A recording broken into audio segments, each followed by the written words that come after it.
प्रोग्राममध्ये अनुमोदन द्यायचं आहे.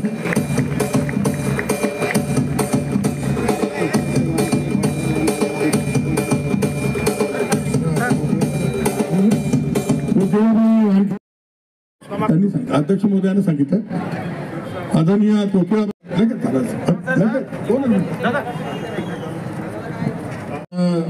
आवर्जून उपस्थित असलेले या महानगर समितीचे सन्माननीय अध्यक्ष बाबूरावजी वानखेडे साहेब, आता बाबासाहेबांच्या पुतळा सार्वजनिक बांधकाम खाते अतुल चव्हाण साहेब, विधानसभा सदस्य फुलंब्री, प्रमुख पाहुणे अतुल साहेब, अभियंता तसे भगवानजी घडामोडे साहेब, महापौर छत्रपती संभाजीनगर तसे राजूजी शिंदे, उपमहापौर छत्रपती संभाजीनगर व इतर बसलेले उपासक उपासिका. बोलण्याचं म्हटलं म्हणजे हा जो कार्यक्रम आयोजित केला आहे हा माझे काकू बौद्धवासी त्यांची पुण्यस्थिती आहे. त्यानिमित्तानं हा कार्यक्रम उपस्थित केला आहे. तसे मान्यवरांना माझी अशी एक विनंती आहे, अतुल मोडकर साहेब तसे अरुणाताई अतुल चव्हाण मॅडम त्यांना माझी एक कळकळीची नम्रतेची विनंती माझ्या बॉडीतर्फे अशी विनंती आहे त्या साहेबांनी आणि बाईंनी हे जे उपस्थित बसलेले लोक आहेत यासाठी एक सभा मंडप देण्याची कृपा करावी.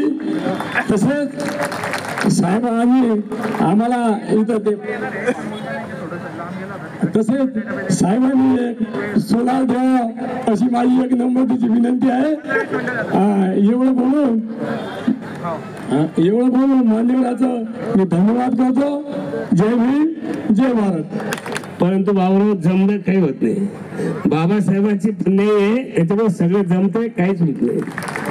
आजच्या या कार्यक्रमाला आवर्जून सर्व माता भगिनी उपस्थित राहिल्या आणि खरोखरच आनंदात असल्याने अंकलने आणि उमेश वानखेडे आणि बाबूरावच्या परिवाराने जे योगदान दिलं ते योगदान खरं वाखाणण्याजोगतं आहे.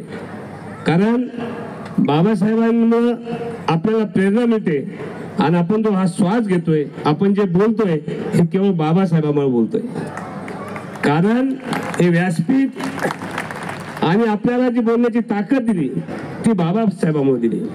त्यामुळं आमच्या माता भगिनी जिथे जमल्या ती ताकद बाबासाहेबांमुळे आणि यामुळं आज आपण बघतोय आता सध्या जरा स्पर्धा लागलेली आहे. स्पर्धा कशाची लागलेली आहे? प्रत्येक वक्ता फुले शाहू आंबेडकरांचं नाव घेतल्याशिवाय भाषणाला सुरुवात करत नाही. पण त्याच्यामध्ये त्याचं प्रेम किती आहे किंवा धाकामुळे घेतो माहित नाही, पण कोणत्याही पक्षाचा असला तर बाबासाहेबांचं फुले शाहू आंबेडकर नाव घेतल्याशिवाय भाषणाला काम कार्य ज्यांच्या हातून घडलं ते बाबूरावजी वानखेडे साहेब, त्यांचं संपूर्णच वानखेडे कुटुंबीय यांचं सर्वांचं मी सर्वप्रथम खूप खूप मनापासून अभिनंदन करते. आणि वानखेडे साहेब बोलतात कमी पण करून फार मोठं दाखवलं त्यांनी. म्हणजे कमी बोलून काम जास्त असं एक व्यक्तिमत्व आणि अतिशय सुंदर. मी एवढा सुंदर पुतळा पहिल्यांदाच इथे बघत आहे. आणि आपण एवढं भव्य काम इथे उभं करून ठेवलं वानखेडे साहेब की अविस्मरणीय, सदैव सगळ्यांच्या स्मरणामध्ये राहील असा अतिशय सुंदर पुतळा आज इथे आपण इथे स्थापन केलेला आहे. आणि एवढं सगळं इथे झालं. आज आपण आपल्या सगळ्यांचे मार्गदर्शक मान्य हरिभाऊ बागडे नाना, महामहिम राज्यपाल यांनी सुद्धा आपल्याला इथे एक वाचनालय त्यांच्या निधीमधून दिलेलं आहे. त्याचं सुद्धा आज लोकार्पण झालं. आणि पुढे सुद्धा अजून आपल्या काही मागण्या आताच आपण केलेल्या आहे. आदरणीय नानांनी दिलं आणि त्यांनी जी आम्हाला मार्ग दाखवला, जी शिकवण दिली, त्यामुळे आता पुढे ज्या ज्या काही आपल्या मागण्या असतील त्या सुद्धा आम्हाला इथे निश्चितपणाने पूर्ण कराव्या लागणार आहेत. बरोबर ना, किल्ला लढवत होते, पण मी या ठिकाणी जास्त वेळ घेणार नाही. मी वानखेडे परिवाराचं खूप खूप आभार मानेन की अतिशय या ठिकाणी भारतरत्न डॉक्टर बाबासाहेब आंबेडकरांचा आपण एक हा पुतळा उभा केला. कारण की छत्रपती संभाजीनगर हे डॉक्टर बाबासाहेब आंबेडकरांचं कर्म.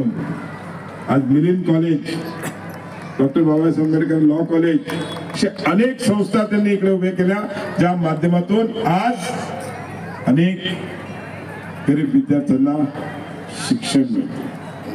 आज आपल्याला माहिती असेल, आमचे स्वर्गीय गोपीनाथजी मुंडे साहेब त्यांनी त्या संस्थेच्या तिकडे स्टेडियम व्हावं हे व्हावं, त्यावेळेस चव्हाण साहेब ताई इकडे होते.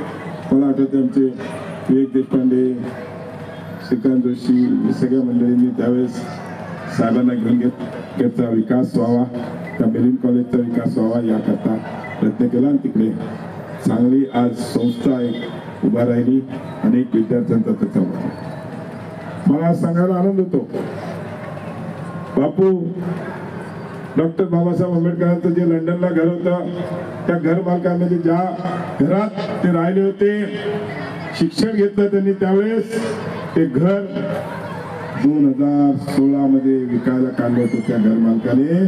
पण त्यावेळेस तत्कालीन मुख्यमंत्री देवेंद्रजी फडणवीस साहेबांनी आपले शालेय शिक्षण मंत्री विनोद तावडे साहेबांना तिकडे पाठवून तो जो घर होतं तिथे महाराष्ट्र सरकारने विकत घेतलं आणि त्या घरात आज एक चांगली अशी अभ्यासिका तयार झाली आहे, जे आज लंडन मध्ये आपल्या देशातले जे विद्यार्थी शिकायला जातात, ते आज महाराष्ट्र गव्हर्नमेंटच्या माध्यमातून तिकडे आज त्याच पद्धतीने इंदू मिल मध्ये आपल्याला माहिती आहे माननीय मोदीजींनी उद्घाटन केलं होतं, कामही सुरू झालं होतं. पण राजकीय भाषण नाही. नरेश भाऊ काळजी करू नका, तुम्ही आला राजू मला आता राग येणार, कारण की त्यांनी सोडलं. 2.5 वर्ष त्याचं कामच बंद करून टाकलं. पण पुन्हा आमचं सरकार आलं, काम सुरू झालं. परवाच आमच्या शिरसाट साहेबांनी एक बुटाचा फोटो टाकला, जाऊन आम्ही तिकडे दिल्लीला बघून आले काम.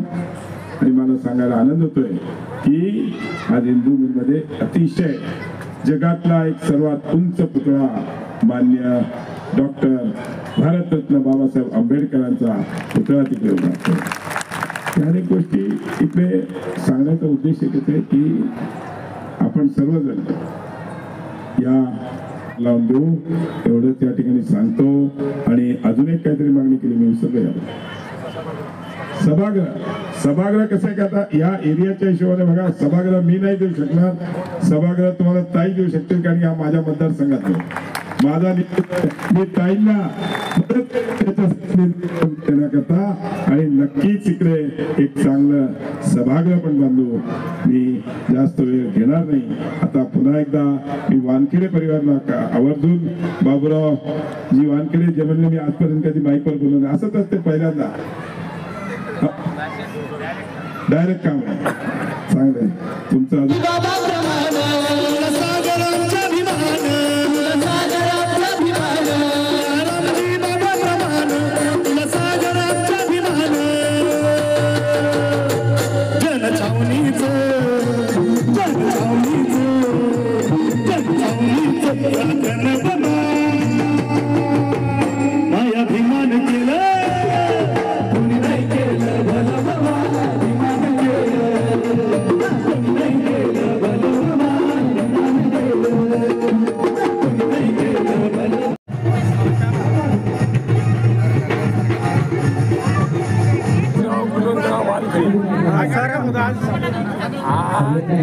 आमच्या लोकांनी वर्गणी केली होती, त्यांचा आम्ही भव्य पुतळा तयार आणला आणि हे काम सुद्धा केलं.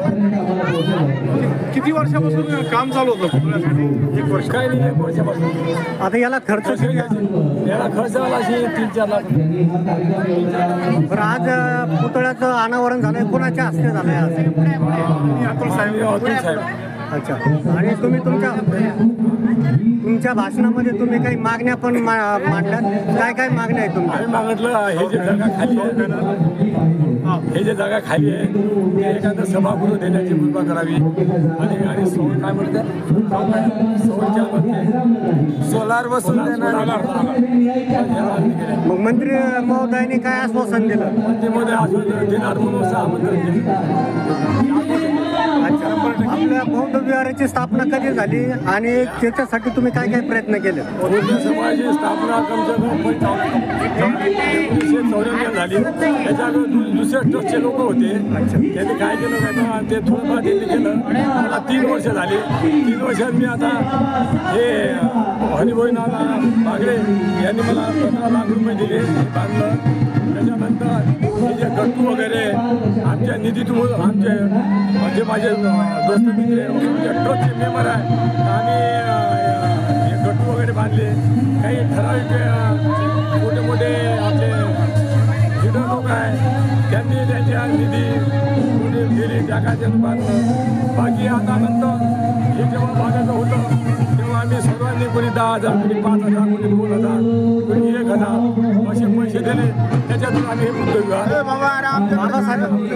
बाबासाहेब आंबेडकरांचा पुतळ्याचं स्ट्रक्चर कोणी उभं केलं आणि पुतळा हा कुठून मागवलाय आपण? हा काय होतं मला ट्रस्टच्या पैशावर हा जो बाबासाहेबांचा पुतळा बांधकाम केलं हे स्ट्रक्चरच्या पैसे, जनतेच्या पैशातून.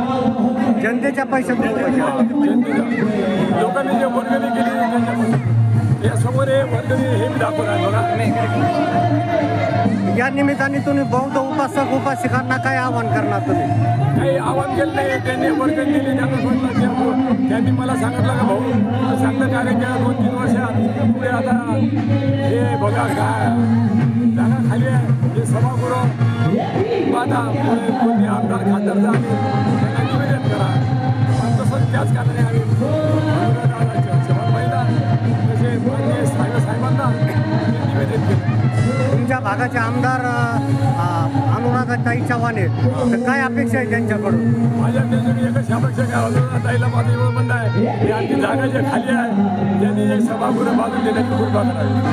अतुल साहेबाला जे बोललो मी त्यांनी त्याचं ते सोलार मंत्री आहेत ते सोलार देवा. धन्यवाद.